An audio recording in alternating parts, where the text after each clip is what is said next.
নমস্কার, আপনারা দেখছেন কলকাতা টিভি। আপনাদের সঙ্গে আমি অর্পিতা। শুরু করছি পলিটিক্স।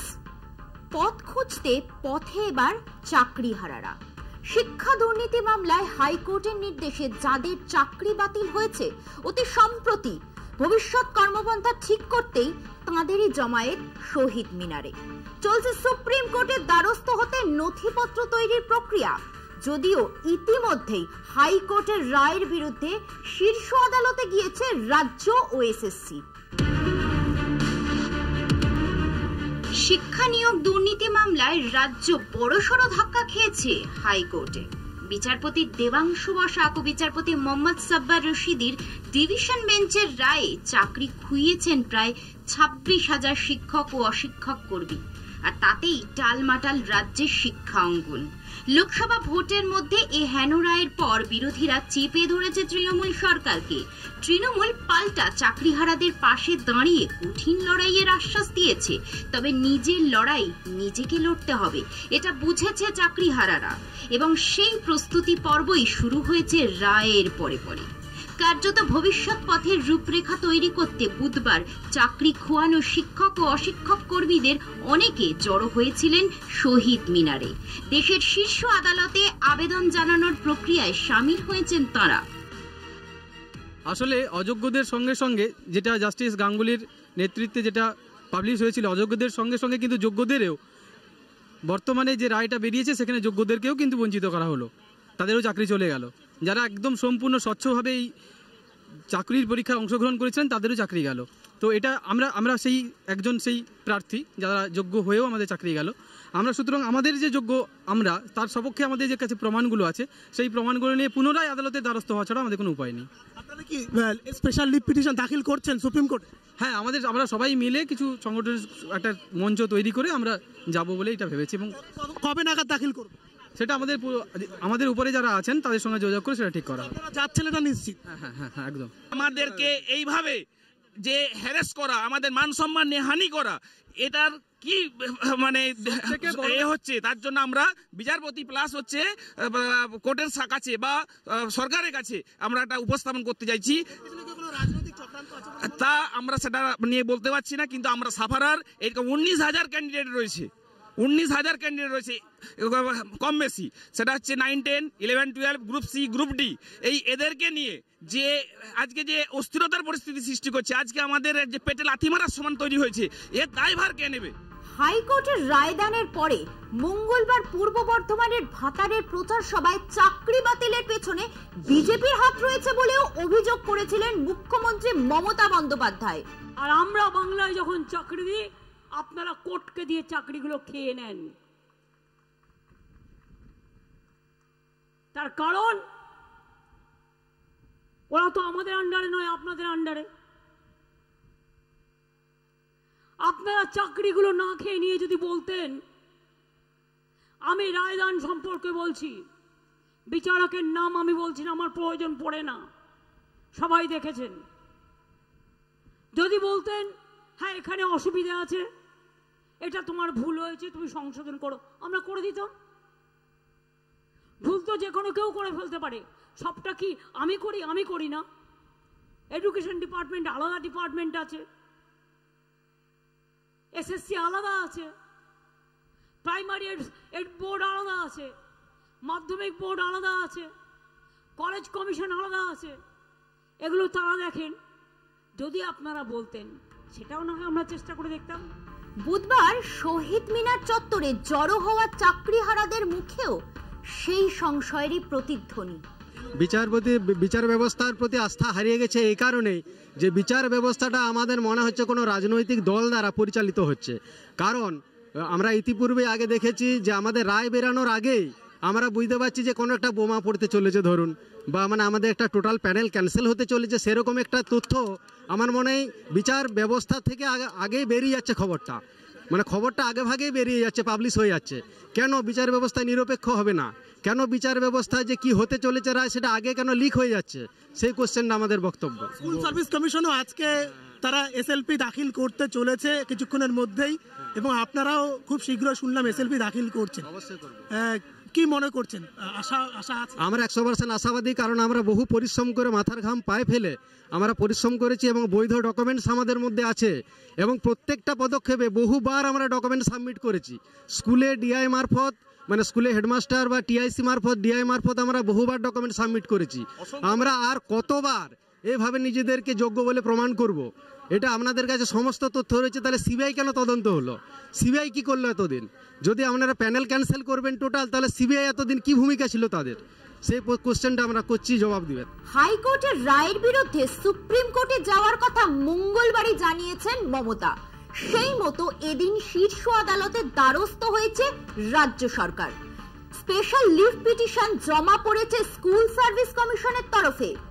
এবার সেই পথে চাকরিহারারাও।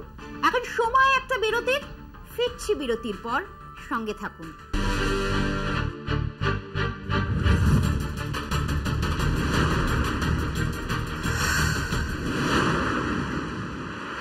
ভোট পর্ব চলার মধ্যেই আদালতের নির্দেশে 25,753 জন শিক্ষক এবং শিক্ষাকর্মীর চাকরি বাতিল নিয়ে রাজ্য রাজনীতি তোলপাড়। শাসক দল তৃণমূল বলছে এর পেছনে বিজেপির হাত রয়েছে। খোদ মুখ্যমন্ত্রী মমতা বন্দ্যোপাধ্যায়ের অভিযোগ, বিচারালয়ে এখন বিজেপি হয়ে গিয়েছে।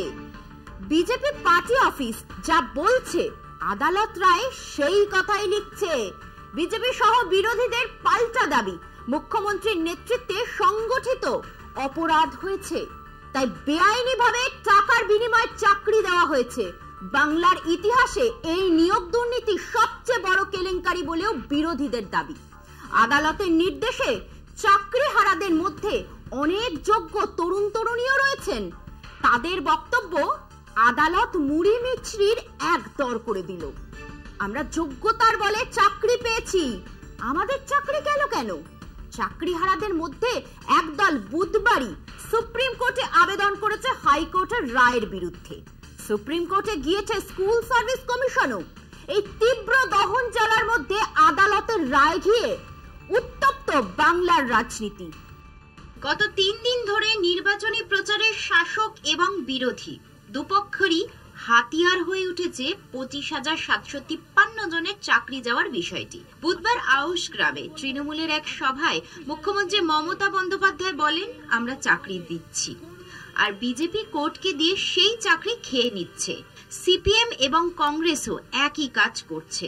মুখ্যমন্ত্রীর আহ্বান, কোন শিক্ষক, শিক্ষাকর্মী, সরকারি কর্মচারী ভুলেও এই চাকরি খাওয়া দলগুলিকে একটি ভোটও দেবেন না। আর শিক্ষক শিক্ষিকাদের বলবো, আজকে 26,000 ছেলে মেয়েদের চাকরি খেয়ে নেওয়ার প্রতিবাদে কোন শিক্ষক শিক্ষিকা একটি ভোটও সরকারি কর্মচারী থেকে শুরু করে আর বিজেপিকে দেবেন না। বিরোধীদের অভিযোগ, জেলায় জেলায় তৃণমূল নেতারা লক্ষ লক্ষ টাকার বিনিময়ে অযোগ্যদের চাকরি বিক্রি করেছেন। বিরোধী নেতারা বলছেন, যোগ্য প্রার্থীরা কেন বঞ্চনার শিকার হবেন? চাকরিহারাদের কাছে বিরোধী রাজনৈতিক নেতারা বলছেন, আপনারা তৃণমূল নেতাদের বিরুদ্ধে থানায় এফআইআর করুন। বিরোধী দলনেতা শুভেন্দু অধিকারী এবং দলের আরো এক নেত্রী অগ্নিমিত্রা পাল আগেই মুখ্যমন্ত্রীর পদত্যাগ দাবি করেছেন। বুধবার আরো সুর চড়িয়েছেন বিজেপির প্রাক্তন রাজ্য সভাপতি এবং বর্ধমান দুর্গাপুর লোকসভা কেন্দ্রের প্রার্থী দিলীপ ঘোষ। বর্ধমানের শাঁখারি পুকুরে মর্নিং ওয়াকে বেরিয়ে দিলীপ বলেন, যেসব তৃণমূল নেতা টাকা নিয়েছেন চাকরি দেবেন বলে, তারা সেই টাকা ফিরিয়ে দিন, না হলে চাকরিহারাদের নিয়ে আমরা নেতাদের বাড়ি বাড়ি যাব, তাদের জামার কলার ধরে বাড়ি থেকে টেনে এনে চৌরাস্তায় দাঁড় করাবো। মুখ্যমন্ত্রীর উদ্দেশ্যে বিজেপি নেতার মন্তব্য, উনি কিছু দেন না, শুধু সব বিক্রি করেন। বাংলার সরকারি চাকরি বিক্রি করে, ত্রাণের কম্বল বিক্রি করে, চাল ডাল সব বিক্রি করে। আগে যে লোকগুলো চাকরি গেছে তার নেতারা তাদের কাছ থেকে টাকা নিয়েছিলেন, সেই টাকাগুলো ফেরত দিয়ে দিন, নাহলে ওদেরকে সঙ্গে নিয়ে ওই নেতার বাড়ির সামনে যাব আমরা, আর কলার ধরে বাড়ি থেকে বার করে চৌরাস্তায় দাঁড় করাবো। ওই সুপ্রিম কোর্ট, হাইকোর্ট, নির্বাচন কমিশন, গভর্নর করতে করতে ভোট পার হয়ে যাবে, মানুষ ভোট দিয়ে ওদেরকে পার্মানেন্ট বিদায় করে দেবে। 26,753 জনের চাকরি বাতিলের ঢেউ গিয়ে লেগেছে দিল্লিতেও। আজই স্কুল সার্ভিস কমিশন কলকাতা হাইকোর্টের রায়কে চ্যালেঞ্জ করে সুপ্রিম কোর্টে গিয়েছে। তারা আবেদনে জানতে চেয়েছেন কেন 25,753 জনের চাকরি গেল। কমিশনের চেয়ারম্যান সিদ্ধার্থ মজুমদার আগেই বলেছিলেন এই রায়ে আমরা সন্তুষ্ট নই, আমরা সুপ্রিম কোর্টে যাচ্ছি। মুখ্যমন্ত্রী সোমবার বলেছিলেন এই রায় বেআইনি, আমরা চ্যালেঞ্জ করছি, সুপ্রিম কোর্টে যাচ্ছি, চাকরি হারাদের পাশে আছি, আমরা যত দূর যেতে হয় যাব। নীরবে নিভৃতে কাঁদে, কতদিন আগে রবীন্দ্রনাথ ঠাকুর লিখেছিলেন। সবাই, আমি বিচারক নিয়ে বলছি না, রায় নিয়ে আমি বলতে পারি এটা আমার অধিকার আছে। টোটাল রায়টাকে আমরা চ্যালেঞ্জ করছি। চাকরি প্রার্থীদের নিয়ে রাজনীতি চলছে অনেক দিন ধরে। এই দুর্নীতি বিতর্ক শুরু হয়েছে 2014 সাল থেকে। 8 বছর হয়ে গেল, এখনো তা অব্যাহত। প্রথম দফার লোকসভার ভোট হয়ে গিয়েছে 19 এপ্রিল। বাংলায় দ্বিতীয় দফার ভোট হবে 26 এপ্রিল। তার আগেই 25,753 জনের চাকরি বাতিল নিয়ে রাজনৈতিক চাপানোত্তর তুঙ্গে উঠেছে। যোগ্যতা থাকা সত্ত্বেও যাদের চাকরি গেল তাদের কি হবে, সেটাই এখন বড় প্রশ্ন। এখন সময় আরো একটা বিরতির, ফিরছি একটু পরে, সঙ্গে থাকুন।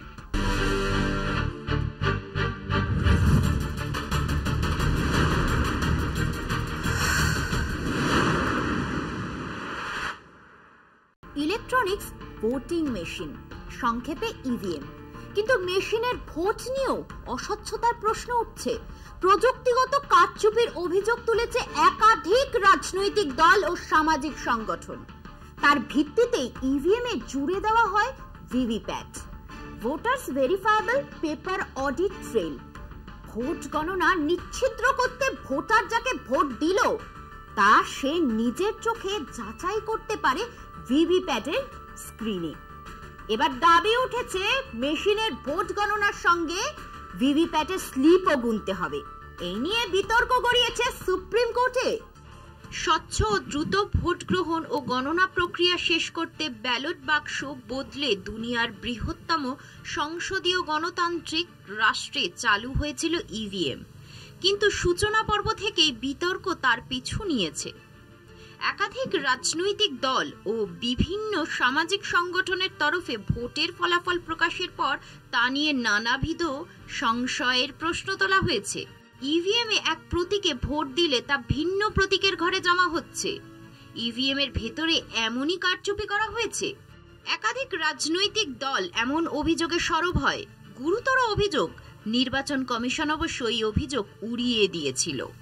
নির্বাচন কমিশনের যুক্তি, ইভিএম একটি অফলাইন প্রযুক্তি, তাই তাকে বাইরে থেকে নিয়ন্ত্রণ করা সম্ভব নয়। কিন্তু তাতেও বিতর্ক না থামায় বছর 7 আগে নির্বাচন কমিশন ইভিএম এর সঙ্গে একটি করে ভিভিপ্যাট মেশিন জুড়ে দেয়। ইচ্ছে করলে ভোটার বোতাম টিপে নিজের পছন্দের প্রার্থীকে ভোট দেওয়ার পর ভিভিপ্যাটের স্ক্রিনে তা যাচাই করে নিতে পারবেন। তবে মাত্র 7 সেকেন্ডের জন্য তা স্ক্রিনে দেখা যাবে। আর যে কাজের স্লিপ ওই বাক্সে জমা হবে তা ভোটার বা প্রার্থী কারোর দেখার অধিকার থাকবে না।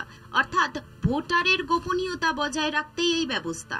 কমিশন ভিভিপ্যাট চালু করার পর স্থির করে প্রতি বিধানসভার 5টি বুথে ইভিএম এর সঙ্গে মিলিয়ে দেখার জন্য ভিভিপ্যাটের কাগজের স্লিপও গোনা হবে। এক্ষেত্রে দুটি যন্ত্রের মধ্যে গরমিল হলেই ফের ভোট গ্রহণ করতে হবে। সম্প্রতি একাধিক সংগঠন ও ব্যক্তি সুপ্রিম কোর্টে 100% ভিভিপ্যাট গণনা বাধ্যতামূলক করার দাবি তুলে সুপ্রিম কোর্টে গিয়েছেন। বিচারপতি দীপঙ্কর দত্ত ও বিচারপতি সঞ্জীব খান্নার ডিভিশন বেঞ্চ এই মামলা দীর্ঘদিন ধরে শুনেছেন। কমিশনের কাছেও তাদের বক্তব্য শুনেছেন। বিচারপতি দীপঙ্কর দত্ত মনে করেন একই সঙ্গে ইভিএম ও ভিভিপ্যাট গণনা বাস্তবিক অসুবিধাজনক, কেননা তা সময় সাপেক্ষ। তিনি মনে করেন এই পদ্ধতি মানতে গেলে তা হবে সেই ব্যালট বাক্সের যুগেই ফিরে যাওয়ার শামিল। নির্বাচন কমিশনের প্রতিনিধির দাবি ভিভিপ্যাটের কাজে স্লিপ গণনার পক্ষে সুবিধাজনক নয়।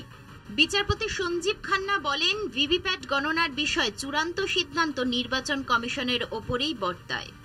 তার মতে কমিশনের মতো একটি স্বাধীন সাংবিধানিক প্রতিষ্ঠান নিয়ন্ত্রণ করতে চায় না আদালত।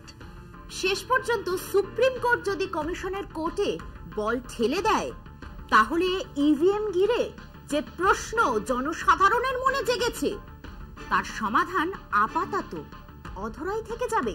পলিটিক্স আজ এই পর্যন্তই। দেখতে থাকুন কলকাতা টিভি, রাত দিন 7 দিন।